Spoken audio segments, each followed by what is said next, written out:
أعوذ بالله من الشيطان الرجيم.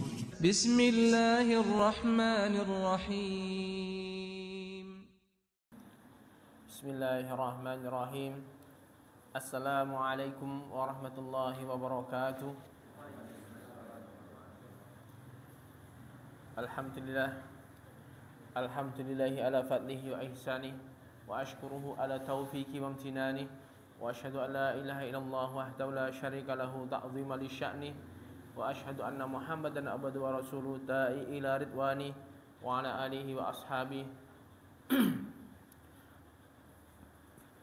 Allahumma sholli ala nabiyyina wa habibina wa maulana wa sayyidina Muhammadin sallallahu alaihi wasallam wa ala alihi wa ashabihi. Wa qala Allah ta'ala fi kitabihil karim, ya ayyuhalladzina amanu taqullaha haqqa tuqatih wa la tamutunna illa wa antum muslimun. Wa ana astaqal hadithi kitabullah wa khairal huda Muhammadin sallallahu alaihi wasallam wa syarrul umuri muhdatsatuha wa kullu muhdatsatin bid'ah wa kullu bid'atin dhalalah wa kullu dhalalatin finnar. Ma'asyiral muslimin rahimani wa rahimakumullah.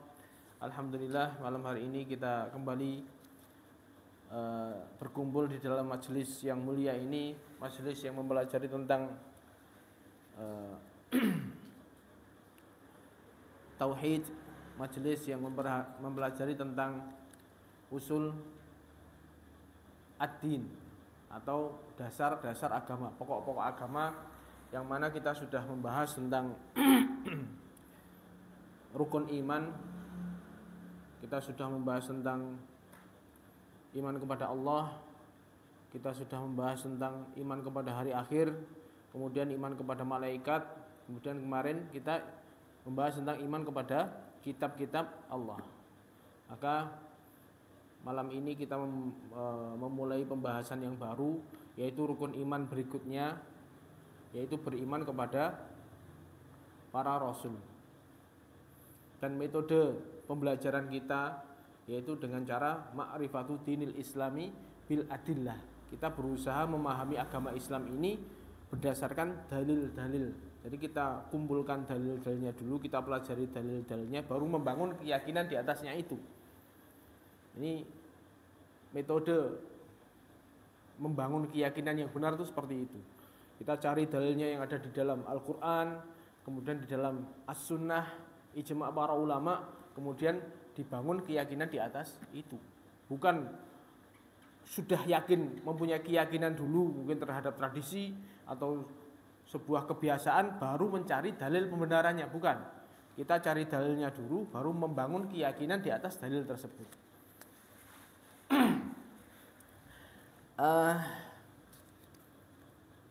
Yang pertama, sebelum kita masuk beriman kepada para rasul, terlebih dahulu seperti biasanya kita membahas masalah pengertiannya. Jadi pengertian Rasulullah dan dalil-dalil atas wajibnya beriman dengan para rasul. Di antara pokok-pokok keimanan yang harus diimani oleh seorang hamba adalah beriman dengan Rasulullah. Rasulun dalam bahasa Arab adalah bentuk tunggal dari rusulun. Kalau rusul ini satu orang, rasul itu satu orang utusan. Kalau rusulun adalah utusan. Beriman kepada Rasulullah artinya beriman kepada para utusan Allah, yang mana mereka adalah manusia-manusia yang Allah pilih menjadi utusan-utusannya kepada manusia dengan membawa risalah dari Allah untuk disampaikan kepada manusia. Allah Subhanahu wa taala berfirman, laqad arsalna rusulan bil bayyinat. Sungguh kami telah mengutus rasul-rasul kami dengan bukti-bukti yang nyata. Jadi Allah setiap mengutus utusannya pasti disertai membawa dengan bukti-bukti yang nyata bahwasanya dia adalah utusan. Dia diangkat oleh Allah menjadi utusan Allah. Al-Quran, As-Sunnah, dan ijma' kaum muslimin menunjukkan tentang wajibnya beriman kepada para rasul Allah. Dan kekufuran kepada rasul-rasul Allah adalah kekufuran kepada Allah juga. Jadi kita gak percaya dengan adanya satu rasul aja, itu berarti menafikan seluruh rasul. semakin seseorang mendalami tentang beriman kepada Rasul secara terperinci, maka akan semakin bertambah pula keimanannya dan akan semakin banyak manfaatnya. Adapun dari Al-Qur'an, maka Allah berfirman, ya ayyuhalladzina amanu aminu billahi wa rasulihi wal kitabil ladzi nazzala ala rasulihi wal kitabil ladzi anzala min qabl wa may yakfur billah wa malaikatihi wa kutubihi wa rusulihi wal yaumil akhir faqad dhalla dhalalan ba'ida. Surat An-Nisa. Wahai orang-orang yang beriman, ini perintah Allah berarti. Berimanlah kalian kepada Allah dan Rasulnya dan kitabnya yang telah diturunkan kepada Rasulnya dan kitab yang diturunkan sebelumnya. Dan barang siapa yang kufur kepada Allah, kepada malaikat-malaikatnya, pada kitab-kitabnya dan rasul-rasulnya dan serta hari akhir, maka sungguh dia telah sesat dengan kesesatan yang jauh. Jadi dalil ini menunjukkan bahwasanya kalau iman kepada para rasul tanpa syarat, apapun kabar yang datang kepada kita tentang utusan Allah, kita percaya sepenuhnya. Kita kufur dengan satu orang dari mereka atau keseluruhan, berarti kufur kepada Allah. Adapun dari as-sunnah, maka Nabi SAW bersabda ketika ditanya oleh Jibril tentang apa itu iman. Jadi sebuah hadis yang masyhur, kalau kita tahu pasti tentang hadis Jibril bahwasanya suatu saat Nabi sedang mengajar kepada para sahabatnya, tahu-tahu ada seorang laki-laki yang asing, tahu-tahu duduk ke samping Rasul dan nanya, "Ya Muhammad, akhbirni anil Islam." Kabarkanlah tentang apa itu Islam, dijawab tentang rukun Islam. Apa itu iman, dijawab tentang rukun iman. Ketika Jibril nanya, "Apa itu iman?" Rasul menjawab, "Al-iman an tu'mina billah wa malaikatihi wa kutubihi wa rusulihi wal yaumil akhir wa tu'mina bil qadari khairi wa syarri." Jadi 6 poin ini. Rukun iman yaitu 6, iman kepada Allah, malaikat, kitab-kitabnya, rasul-rasulnya, hari akhir, dan engkau beriman dengan takdir yang baik maupun yang buruk. 6 ini harus terwujud semuanya dalam keyakinan seseorang. Termasuk iman kepada para rasul. Kemudian setelah dijawab oleh Nabi seperti itu, malaikat Jibril membenarkan, "Sodaqta, benar kamu." Hadis ini diriwayatkan oleh Imam Muslim dan para ulama berijma atas wajibnya beriman kepada rasul-rasul Allah Subhanahu wa taala. Jadi setiap pembahasan yang baru pasti kita bahas tentang ini, masalah ini, bahwasanya salah satu rukun iman itu wajib hukumnya.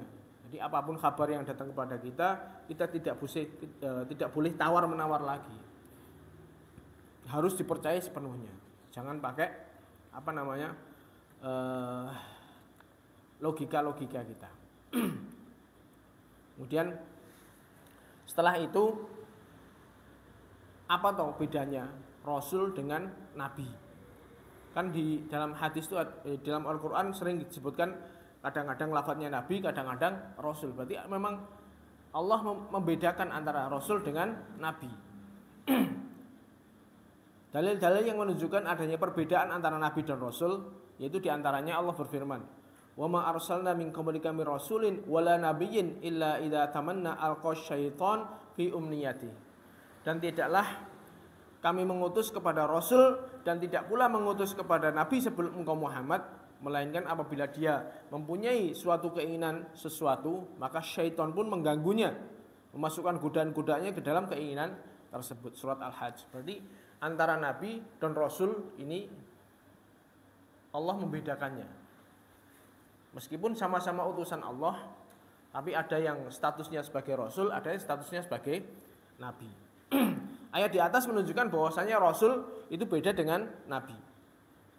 Nah, apa bedanya? Ini disinilah terjadi perselisihan para ulama. Ada sebagian ulama yang mengatakan bahwasanya, kalau Rasul itu mereka yang diberi wahyu dan diperintahkan untuk menyampaikan. Jadi kalau Rasul itu diberi wahyu oleh Allah, kemudian diperintahkan untuk menyampaikan wahyu yang Allah berikan kepada Rasul tersebut. Sedangkan Nabi itu diberi wahyu tetapi tidak diperintahkan untuk menyampaikan. Ini ada yang berpendapat seperti itu. Jadi kalau Rasul ini berarti dia berilham oleh Allah, dikasih wahyu, terus disuruh dakwah. Kalau Nabi enggak, Nabi juga dikasih wahyu, tapi enggak disuruh menyampaikan. Ada pendapat seperti ini, tapi pendapat ini pendapat yang lemah, kurang kuat. Kan kalau kita ngaji definisi mungkin di sekolah-sekolah itu ada definisi pengertian-pengertian seperti ini. Ada yang memberi pengertian seperti ini. Kalau Nabi itu enggak disuruh menyampaikan, kalau Rasul disuruh menyampaikan. Tapi pendapat ini lemah. Karena ternyata ada dalil yang menunjukkan bahwasanya Nabi juga diutus untuk menyampaikan wahyu sebagaimana firman Allah berikut ini. Wa ma arsalna min qablika mir rasulin wala nabiyyin illa idza tamanna alqa syaitan fi umniyati. Dan tidaklah kami mengutus sebelummu seorang rasul dan tidak pula seorang nabi. Nah, berarti kan mengutus, lafadz ini Allah mengatakan tidaklah kami mengutus sebelummu seorang rasul dan tidak pula seorang nabi. Ini menunjukkan bahwasanya nabi juga diutus, berarti dia diperintah untuk menyampaikan. Jadi berarti ayat ini membantah pengertian bahwasanya nabi itu tidak disuruh menyampaikan. Berarti pengertian ini keliru.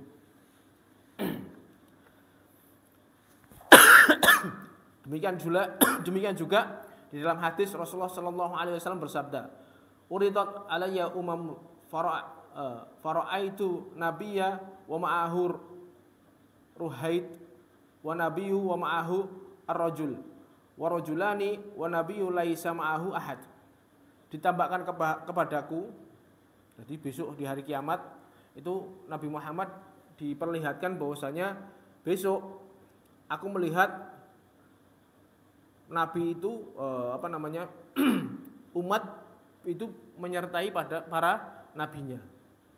Setiap nabi itu ada yang ngikuti. Aku melihat di sini ada seorang nabi itu bersama beberapa orang. Jadi nabi pengikutnya ada lumayan banyak. Aku juga melihat nabi bersama satu dan juga dua orang. Nabi cuma dapat pengikut satu tok. Ada nabi yang dapat pengikut dua tok. Bahkan ada nabi yang enggak ada pengikutnya sama sekali.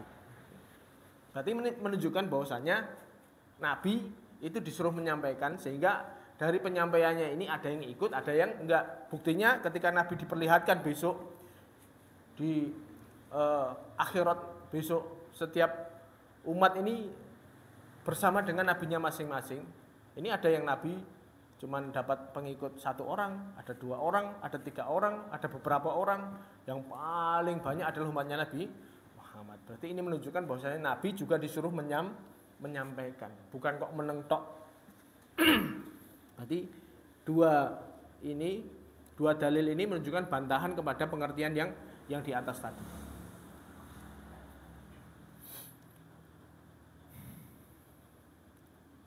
Hadis ini juga menunjukkan bahwasanya Nabi itu juga diperintahkan untuk berdakwah dan menyampaikan risalah. Dari sekian banyak pendapat tentang perbedaan antara Nabi dan Rasul, kan banyak nih perbedaan. Ini Nabi begini, Rasul begini, Nabi begini, Rasul begini. Pendapat yang lebih dekat kebenarannya insya Allah adalah bahwasanya pendapat yang mengatakan Nabi adalah orang yang Allah berikan wahyu, diperintahkan untuk menyampaikan syariat sebelumnya dan diutus kepada kaum yang sudah mengetahui syariat tersebut. Dan inilah pendapat yang dikuatkan oleh Syekhul Islam Ibnu Taimiyah, Syekh Muhammad Al-Amin Asy-Syinkiti, semoga Allah merahmati keduanya. Dan di antara dalilnya adalah firman Allah, "Inna anzalna Taurata fiha hudan wa nur yahkum bihan nabiyyuna alladziina aslamu lil ladziina hadu." Sungguhnya kami telah menurunkan Taurat, di dalamnya ada petunjuk dan cahaya bagi nabi, para nabi yang menyerahkan diri dan menghukumi dengan Taurat tersebut bagi orang-orang Yahudi. Ini menunjukkan bahwasanya kalau nabi itu ya Allah berikan wahyu, Allah berikan perintah untuk menyampaikan risalah, tapi kepada kaum yang sudah ada kitab sebelumnya. Kitab Taurat, Nabi Musa meninggal, dilanjutkan oleh Nabi Yusha bin Nun. Nabi Yusha bin Nun enggak bikin syariat sendiri, mengikuti syariatnya Nabi Musa, pakai Taurat juga. Sampai Taurat direvisi, sampai datang nabi berikutnya tetap pakai Taurat. Baru setelah itu diganti dengan Injil, baru syariatnya berbeda. Paham ya? Berarti nabi itu dia menyampaikan wahyu dari Allah untuk meneruskan kitab yang ada sebelumnya. Sudah ada petunjuk memakai petunjuk tersebut, nggak perlu ganti syariat baru. Seperti halnya Taurat. Taurat ketika Nabi Musa meninggal dilanjutkan oleh Nabi Yusha bin Nun, kemudian dilanjutkan dengan Nabi sebelum, Nabi setelahnya tetap pakai Taurat. Baru itu nanti diganti ketika Injil turun. Begitu juga kitab-kitab yang lain. Nabi-nabi yang lain juga seperti itu.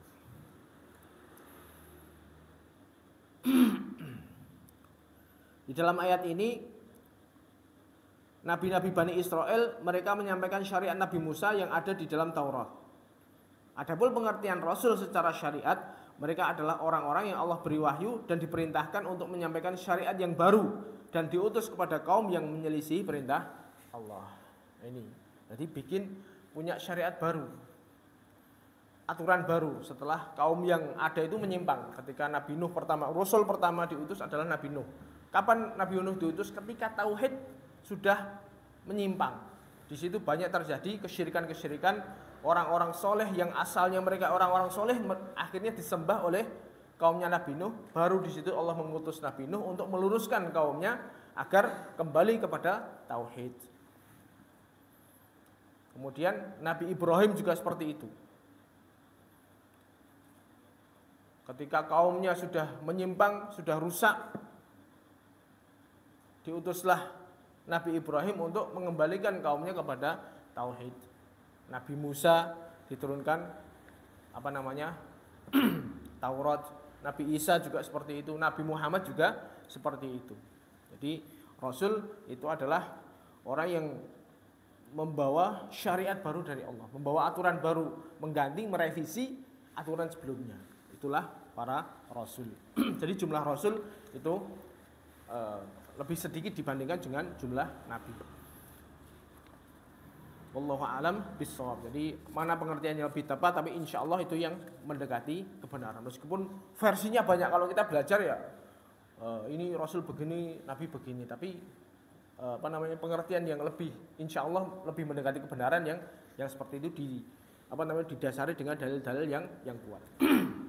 Kemudian setelah kita mengerti tentang definisi pengertian, kembali kita selalu bagaimana cara kita setelah kita belajar tentang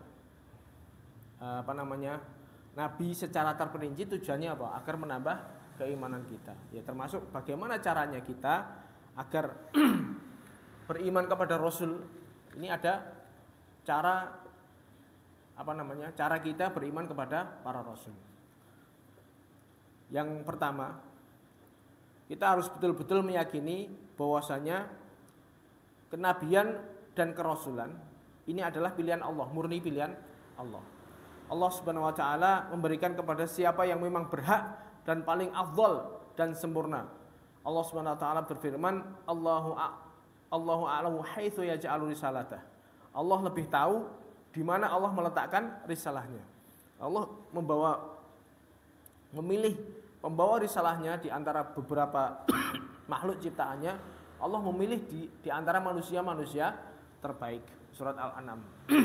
Dan Allah Subhanahu wa taala berfirman, Allahu yastafi minal malaikati rusulan wa minan nas, innallaha sami'un basir.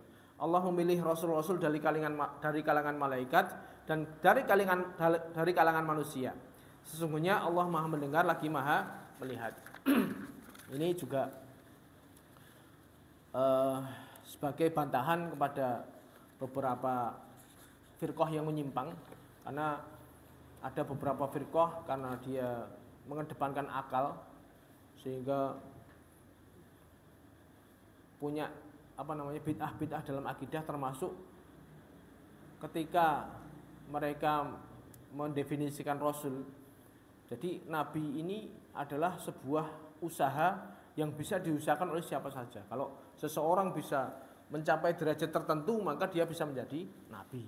Misalnya dengan usaha-usaha tertentu sampai dia berusaha dekat dengan Allah, sampai dia diangkat oleh Allah menjadi Nabi. Itu bisa diusahakan oleh diri sendiri, tergantung keimanannya masing-masing. Ada yang berpendapat seperti itu, berkeyakinan batil seperti itu. Makanya dibantah bahwasanya Allah memilih manusia terbaik di antara semua makhluk ciptaannya untuk membawa risalahnya. Jadi para rasul adalah manusia-manusia terbaik di alam semesta ini yang Allah pilih sendiri. Jadi tidak bisa kita mencalonkan diri jadi rasul, nggak bisa. Mencalonkan diri atau mungkin kita melatih diri kita agar menjadi utusan, tidak bisa. Sehingga banyak kemudian dari keyakinan itu muncul nabi-nabi palsu.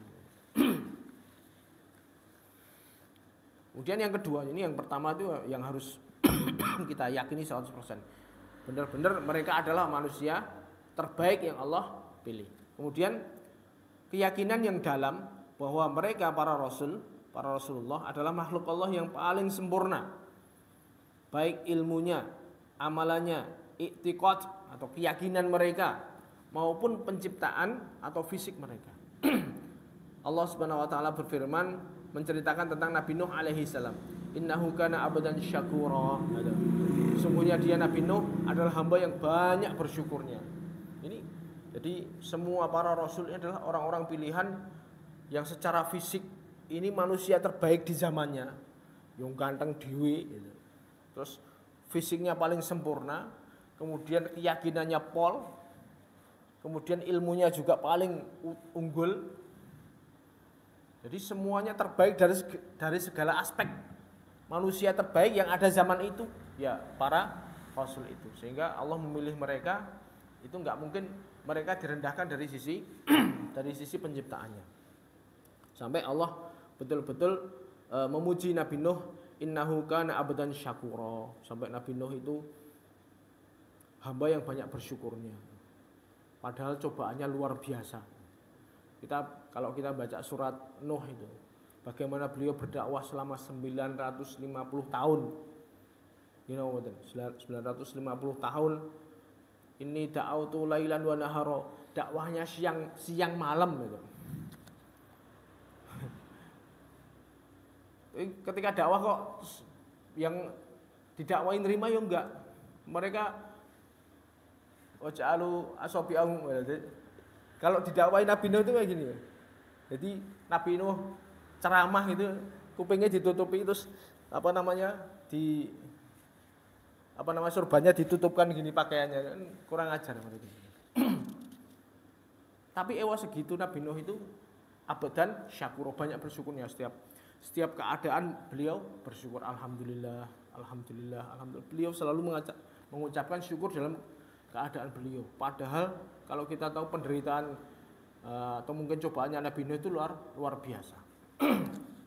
Dicemooh kaumnya siang dan malam, dakwah tanpa kenal lelah.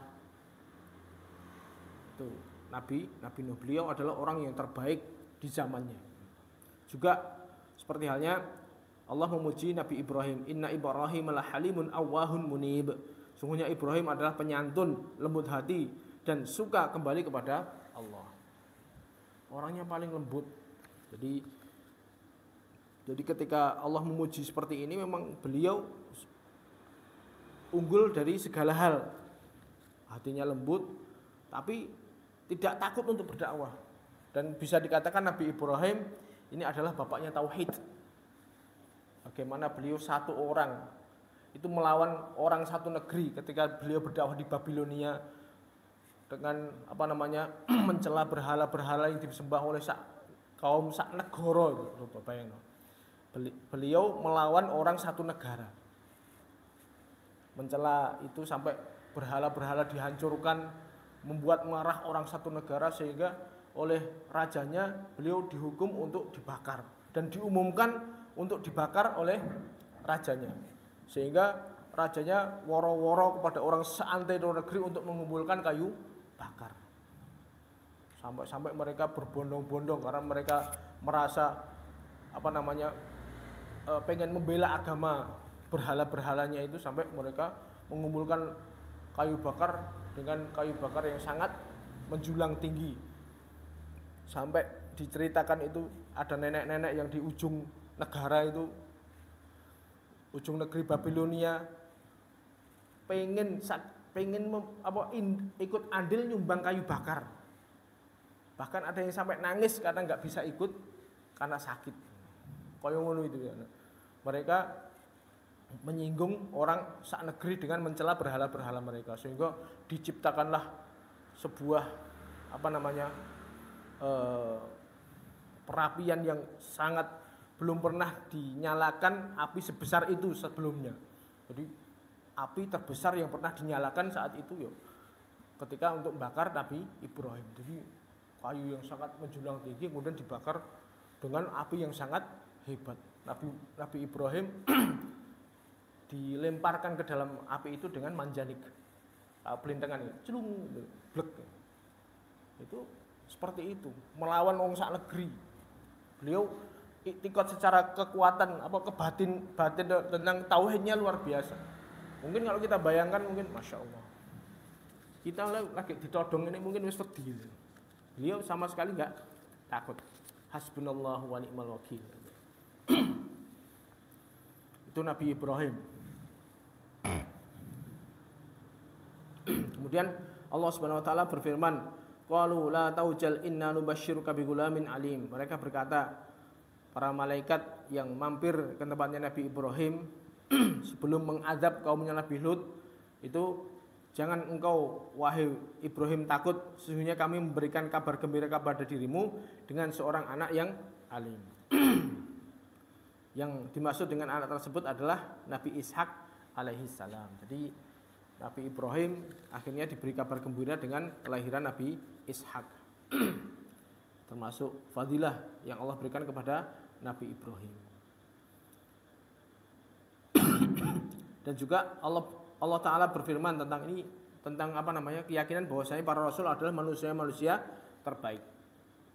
Ketika membahas tentang Nabi Yahya, ya Yahya khudil kitaba biquwwah wa atainahul hukma sabiyya wa hanana min ladunna wa zakah wa kana taqiyya wa barram biwalidayhi wa lam yakun jabbaran asya.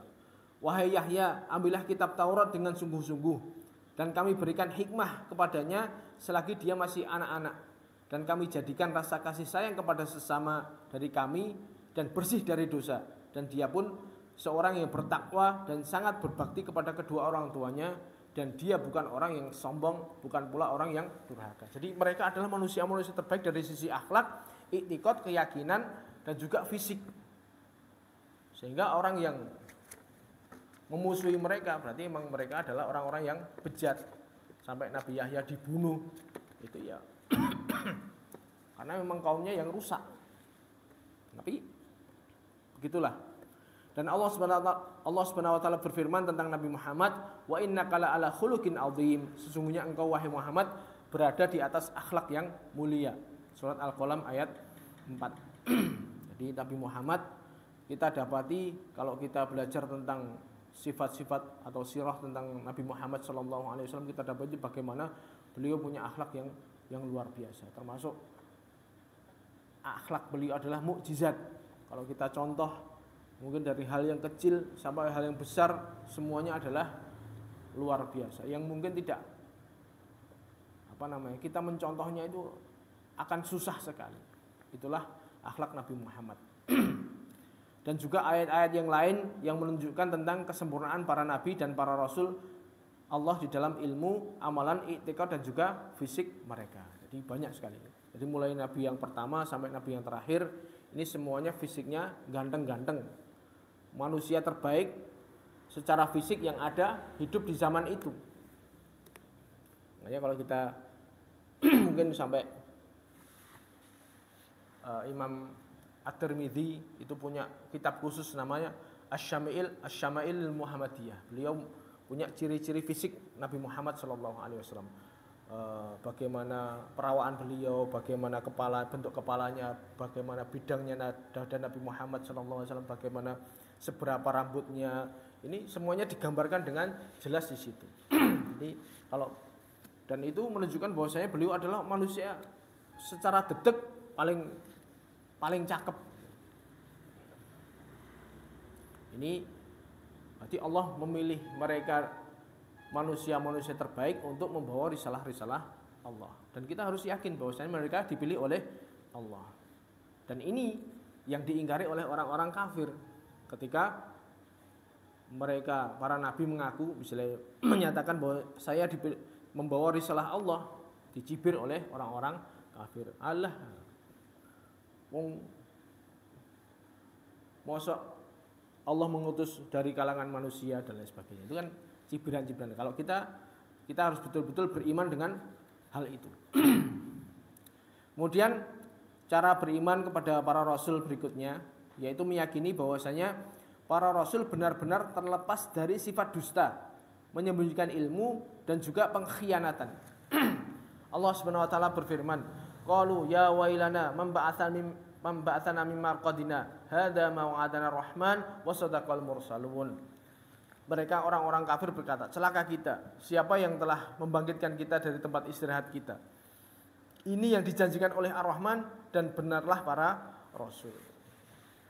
Nah, ngerti ngono biyen kita membenarkan apa yang disampaikan oleh rasul. Tapi ya penyesalan.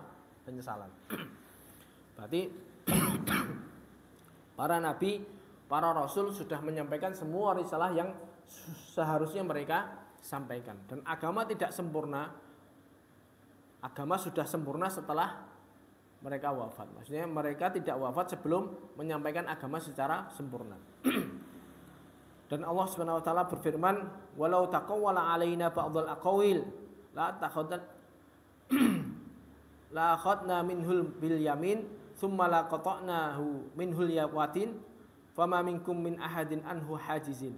Dan sekiranya dia Muhammad mengada-ada sebagian perkataan atas nama kami, jadi ngarang-ngarang ini bukan dari Allah, terus ngomong ini dari Allah. Seandainya Muhammad seperti itu, pasti kami pegang dia pada tangan kanannya, kemudian kami potong-potong pembuluh jantungnya. Maka tidak seorang pun dari kalian yang dapat menghalangi kami untuk menghukumnya. Allah sendiri yang akan menghukum seandainya Nabi Muhammad itu mendustakan ayat-ayat Allah. Berarti ini adalah jaminan dari Allah bahwasanya Nabi Muhammad gak mungkin ngarang-ngarang sendiri. Ini semuanya murni dari Allah. Jadi Nabi tidak mungkin berkhianat, tidak mungkin menyimpan risalah. Sehingga ini juga menjadi bantahan bagi orang-orang yang punya keyakinan atau amalan bid'ah. Karena yaitu tadi, agama sudah sempurna ketika Rasul sallallahu alaihi wasallam diangkat dan sudah turun ayat al-yauma akmaltu lakum dinakum wa atmamtu alaikum nikmati wa raditu lakumul islam madina. Hari ini aku sempurnakan agamamu. Ketika tahun Haji Wada itu berarti kan agama sudah sempurna. Ketika Nabi wafat, syariat sudah sempurna. Jadi kalau sekarang misalnya kita membuat syariat-syariat baru, amalan-amalan baru, mengatasnamakan ini adalah sunnah, berarti kita menuduh Nabi Muhammad SAW khianat. Apakah tidak mudah seandainya misalnya baca Al-Fatihah itu kan gampang. Seandainya ini kebaikan, seandainya ini ada syariatnya, apa enggak gampang? Ayo kita bacakan Al-Fatihah kepada anak saya yang sudah meninggal, itu bisa sebenarnya. Kalau ini kebaikan. Contohnya, saya contoh. Seandainya ini baik, bukankah lebih mudah Nabi Muhammad seandainya mengatakan, anak saya sudah meninggal, mari kita bacakan kirim Al-Fatihah kepada dia. Gini ngomongin. Nah, ketika kita meyakini ini, ketika betul, mosok ngene, mosok bermoco Al-Fatihah, kirim Al-Fatihah ke orang oleh. Bantahannya gampang. Seandainya ini kebaikan dan disyariatkan, seharusnya itu sudah disampaikan oleh Nabi Muhammad. Kalau kita meyakini ini baik, ini sunnah misalnya, berarti kita kok enggak kita ketemukan di dalam hadis apapun. Nabi Muhammad tidak pernah berkata seperti itu, sahabat juga enggak pernah praktek, para tabi'in enggak pernah praktek, para tabi'ut tabi'in enggak pernah praktek, tahu-tahu kita bikin praktek sendiri seperti itu. Berarti seakan-akan kita menuduh Nabi Muhammad berkhianat. Berarti Nabi Muhammad tahu ini baik, tapi Nabi Muhammad tidak menyampaikan. Gini ngomongin. Ini konsekuensi dari kita meyakini bahwasanya Nabi itu tidak khianat. Sehingga amalan apapun yang disandarkan kepada Nabi, kalau mengatakan ini sunnah, ini kebaikan, ya harus dikembalikan. Ada dalilnya apa enggak? Kalau enggak ada, berarti kita nuduh Nabi Muhammad berkhianat. Ini konsekuensi logis. Makanya termasuk bantahan kepada orang yang pelaku bid'ah ya seperti itu gampang. Apakah ini kebaikan? Kalau ini kebaikan, baca Al-Fatihah apik. Misalnya kirim ini baik. Ya, ada dalilnya apa enggak? Apakah Nabi Muhammad tahu ini kebaikan? Kalau kita bilang Nabi Muhammad tahu, gitu. Tuduhan yang luar biasa itu. Kemudian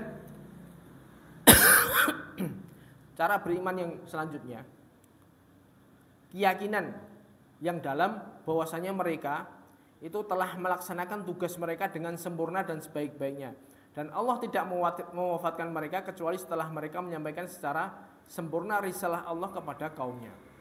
Allah Subhanahu wa taala berfirman, "Rusulan mubasysyirina wa mundzirina li'alla yakuna lin-nasi 'alallahi hujjatun ba'dar rusul wa kana Allahu 'azizan hakima."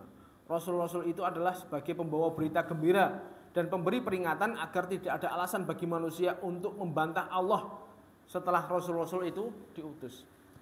Allah Maha Perkasa lagi Maha Bijaksana. Semua hal yang urgent sudah disampaikan. Jadi tidak ada lagi syariat baru. Kemudian cara beriman berikutnya yaitu meyakini dengan keyakinan yang dalam bahwasanya mereka para rasul-rasul itu adalah manusia biasa. Jadi mereka adalah manusia pilihan, tapi mereka adalah manusia yang mana menimpa mereka apa yang menimpa manusia yang lain.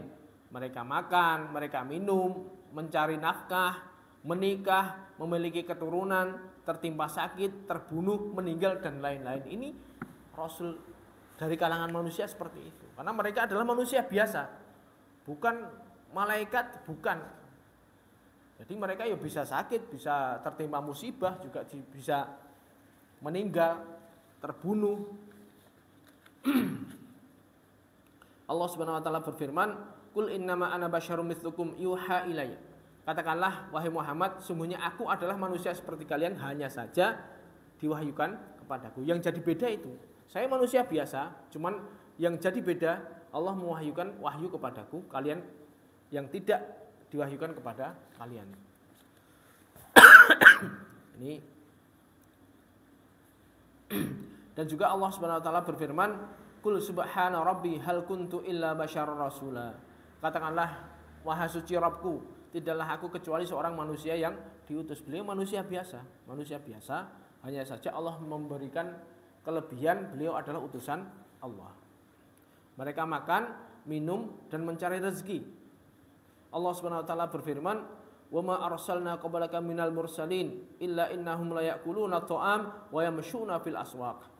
Tidaklah kami mengutus sebelummu seorang rasul kecuali mereka memakan makanan dan mereka pergi ke pasar. Yo nek sing dodolan barang. Para rasul seperti itu. Ya mereka mencari nafkah, ada yang jualan, ada yang pakai jadi pengrajin, tapi semuanya adalah pasti mengalami fase menjadi penggembala. Semua rasul seperti itu. Jadi mereka orang biasa, orang normal. Jadi bukan, jangan dibayangkan seperti halnya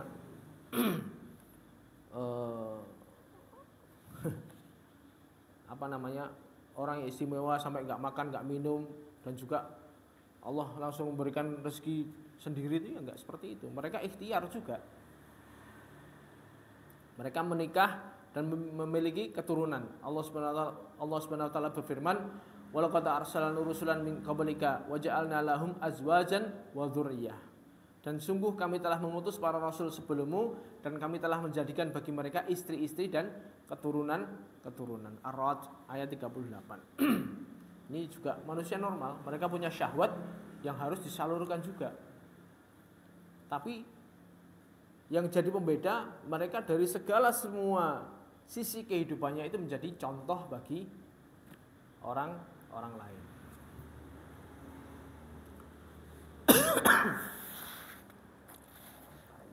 Selain itu, mereka juga ditimpa sakit. Allah Subhanahu wa taala berfirman tentang Nabi Ibrahim ketika mendebat kaumnya.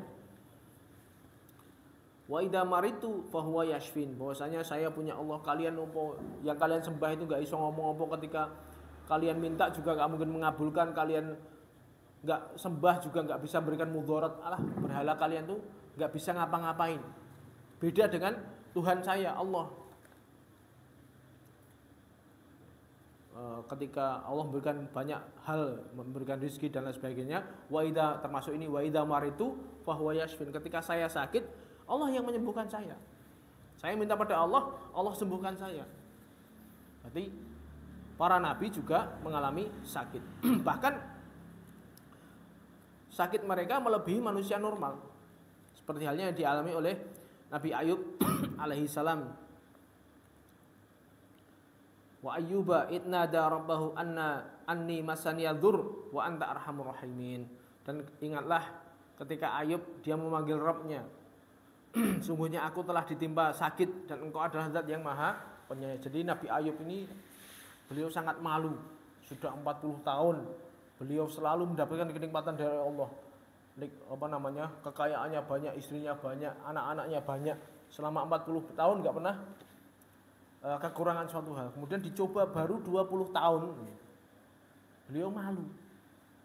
Istilahnya makanya di sini tidak kita dapati doanya Nabi Ayub, ya Allah sembuhkanlah saya, enggak. Beliau sudah tertimpa payah dengan payah yang berat. Anak-anaknya hilang, kekayaannya semuanya hilang, istrinya pergi semua. Badannya juga penuh dengan luka.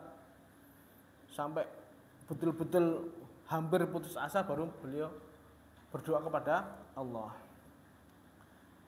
Inni masaniyadh, ya Allah, saya tertimpa dzur. Saya tertimpa sakit. Wes ngono tok, ora njaluk sembuhkanlah saya, enggak. Karena beliau ingat bahwasanya selama beliau dikasih Allah kesehatan itu lebih banyak daripada cobaan yang beliau terima. Makanya beliau cuma mengatakan ini masaniyadh, ya Allah, saya tertimpa sakit. Engkau adalah maha wa anta arhamur rahimin. Engkau maha penyayang. Jadi wis tak balik nih. Itu tok. Kalau kita mungkin ya Masya Allah, nggak bisa bayangkan bagaimana seandainya kita dicoba dengan cobaan yang menimpa Nabi Ayub. Sedungone koyo ngopo. Mungkin ya sampai telung dina telung bengi ndonga njaluk mari mungkin ya. Dari Abdullah bin Mas'ud radhiyallahu an, beliau berkata, aku memasuki rumah Rasulullah sallallahu alaihi wasallam sedangkan beliau dalam keadaan demam. Maka aku berkata kaget ketika memegang Rasulullah, kok panasnya luar biasa nih. Wahai Rasulullah, engkau demam dengan demam yang sangat. Beliau mengatakan, ya. Sesungguhnya aku tertimpa demam sebagaimana dua orang kalian tertimpa demam. Jadi sakit ketika Nabi Muhammad mendapatkan rasa sakit itu 2 kali lipat orang normal. Jadi ketika beliau sedang dicoba oleh sakit, ya sakitnya luar biasa, dan itu sebagai cobaannya para nabi. Makanya semakin tinggi keimanan seseorang itu cobaannya semakin tinggi. Makanya para nabi ketika diuji dengan ujian yang luar biasa. Selain itu mereka juga para rasul meninggal dunia sebagaimana firman Allah Azza wa Jalla, innaka mayyitun wa innahum mayyitun. Sungguhnya engkau akan mati dan mereka pun akan mati. Surat Zumar ayat 30. Dan Allah mengatakan, wa ma ja'alna li basyarin min qablikal khuld afa imitta fahul khalidun. Tidaklah kami jadikan bagi seorang manusia sebelummu kekekalan. Apakah seandainya engkau meninggal dunia maka mereka akan kekal? Surat Al-Anbiya. Jadi enggak ada nabi yang kekal juga enggak ada. Makanya termasuk keyakinan batil bahwasanya meyakini ini sampai hari ini Nabi Khidir masih hidup. Sampai gerilya mengajarkan ajaran-ajaran zikir-zikir khusus, punya wirid-wirid khusus, sehingga meninggalkan ajaran Nabi Muhammad SAW Ini juga keyakinan batil. Semua para nabi pasti meninggal. Termasuk nabi-nabi sebelum Nabi Muhammad, dan juga Nabi Muhammad juga sekarang juga sudah meninggal. Dan di antara mereka bahkan ada yang mati terbunuh. Allah Subhanahu wa taala berfirman, "Laqad sami'allahu qaulal ladzina qalu innallaha faqirun wa nahnu aghnia. Sanaktubu ma qalu wa qatlahumul anbiya bighairi haqq wa naqulu dzuqu adzabal hariq." Sungguhnya Allah telah mendengar ucapan-ucapan orang-orang Yahudi yang mengatakan sesungguhnya Allah ini fakir dan kami adalah orang-orang kaya. Kurang ajar. Ketika Allah meminta mayyukridulha qardan hasanah, barang siapa yang meminjami Allah dengan pinjaman yang baik, berarti Allah minjem, berarti Allah itu fakir. Kan itu ada tau ayat-ayat yang Allah meminjam, maksudnya mendorong seseorang untuk infak dengan bahasa mayyukridulha qardan hasanah, barang siapa meminjami Allah dengan pinjaman yang baik, maka Allah akan menggantinya. Berarti nek Allah jilih utang, berarti Allah itu fakir. Kami adalah orang-orang kaya. Ini ucapan-ucapan orang Yahudi seperti itu. Dan brengseknya orang Yahudi termasuk salah satunya yaitu mereka membunuh para nabi. Banyak di antara nabi-nabi mereka yang mereka bunuh karena tidak cocok, karena nggak seneng. Seperti halnya Nabi Zakaria, Nabi Yahya, Nabi Isa bahkan dikejar-kejar bahkan karena mereka nggak bisa bunuh sendiri, mereka memprovokasi orang-orang Romawi untuk menangkap Nabi Isa agar dibunuh. Kemudian terjadilah kasus penangkapan dan penyaliban yang akhirnya sesaat sebelum disalib Nabi Isa diangkat oleh Allah Subhanahu wa taala ke langit, dan jadilah keyakinan rusak yang diyakini oleh sebagian orang-orang Nasrani. Jadi itulah, berarti para nabi itu ya normal, mereka makan, minum, pergi ke pasar, cari rezeki biasa. Tapi oleh Allah diberikan kefadholan, yaitu diberikan risalah, menyampaikan wahyu dari Allah Subhanahu wa taala. Meskipun mereka ya tertimpa kadang-kadang mati normal dan juga kadang-kadang dibunuh oleh kaumnya sendiri. Ini mungkin yang bisa kita sampaikan untuk halaqah saat ini. Jadi ada beberapa cara beriman yang nanti insya Allah ada beberapa poin untuk halaqah pertemuan berikutnya kita jelaskan lagi cara-cara beriman dengan para rasul. Insyaallah ini yang cukupkan pertemuan kali ini kita cukupkan sekian. Wabillahi taufik wal hidayah. Subhanakallahumma bihamdika asyhadu an la ilaha illa anta astaghfiruka wa atubu ilaik. Assalamualaikum warahmatullahi wabarakatuh.